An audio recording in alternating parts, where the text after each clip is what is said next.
कुछ तो मजबूरियां रही होगी, कोई यूं ही बेवफा नहीं होता।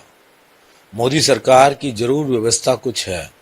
ऐसी व्यवस्था शायद भारत के किसी प्रधानमंत्री की अब तक अदने से देश पाकिस्तान को लेकर कभी नहीं रही।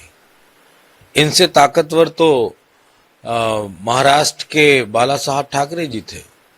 भारत की धरती पे जब वो चाहते थे तब पाकिस्तान का मैच हो पाता था, जब नहीं चाहते थे तो नहीं हो पाता था। और देश के प्रधानमंत्री नरेंद्र मोदी, गृह मंत्री अमित शाह और पता नहीं कितने बड़के बड़के नेता हैं जो एक में मैच नहीं रुकवा पाए। क्या होता, ज्यादा से ज्यादा क्या होता, एक एक पॉइंट मिल जाता अगर टीमें न खेलती। लेकिन कम से कम देश को मैसेज जाता कि जिन आतंकवादियों ने और जिस देश के सैनिकों ने हमारे तमाम सारे सैनिकों को मौत के घाट उतारा और शहीद हो गए वो देश के लिए लड़ते लड़ते, उसके साथ साथ भारत की तमाम सारी बॉर्डर पे रहने वाली जनता को, चाहे वो पंजाब की हो, जम्मू कश्मीर की हो, उनको मारा।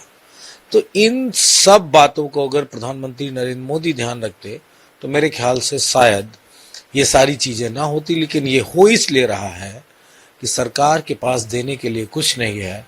कम से कम पाकिस्तान और भारत का मैच ही जनता और नौजवानों को देके बेरोजगारी जैसी अनुभूति से 1 या 2 दिन दूर रख सकें। दुर्भाग्यपूर्ण है कि इस तरह की बात की जा रही है कि कहीं जासूसी हो रही है विधायकों की। इस तरह की बात सरकार और विपक्ष के तमाम सारे राजनेताओं पे लग रही है। मुझे लगता है कि इन सारी चीज़ों से बिल्कुल चाहे वो राजस्थान का मामला हो या देश का मामला हो, उस पे फोकस करना चाहिए कि हमारा प्रदेश कितना समृद्ध बन गया है, कितना सशक्त बन गया है और महिलाओं की वहाँ पे कितनी बेहतर स्थिति, भागीदारी राजनीति से लेकर आर्थिक क्षेत्र और सामाजिक क्षेत्र, शिक्षा जगत में है। ये सबसे महत्वपूर्ण है।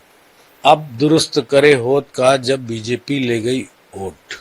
बीजेपी तो वोट ले गई मायावती जी का, अब तो वो संघर्ष वाली बात है। मुझे नहीं लगता है कि बहन जी का यह प्रयास कोई सफलता की तरफ जाएगा, क्योंकि दलित हो, पिछड़ा हो, अल्पसंख्यक हो, इस कम्युनिटी को पूरे देश में ये पता चल गया कि बहन जी बीजेपी से डरी हुई हैं और डरा हुआ नेता के साथ कोई नहीं खड़ा होता। कहते नहीं, इंसान डर जाता है तो उसका साया भी साथ छोड़ देता है। तो बहन जी को तो पूरी तरीके से डरा रखा है।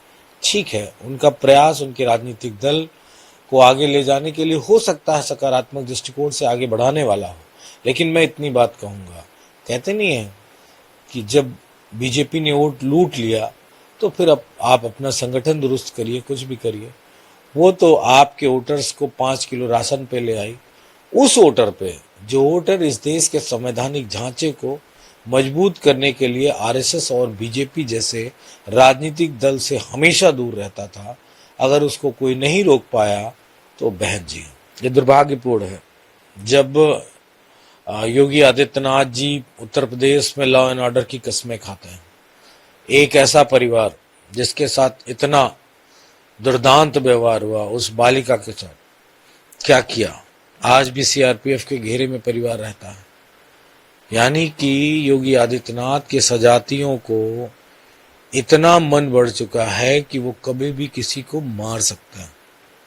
वहां कोई मुस्लिम एंगल नहीं था, कोई ऐसी बात नहीं थी कि पाकिस्तान से खतरा है। अगर आप ये वीडियो YouTube पर देख रहे हैं तो हमारे चैनल को सब्सक्राइब कर बेल आइकन दबाएं और Facebook पर देख रहे हैं तो हमारे पेज को लाइक करें।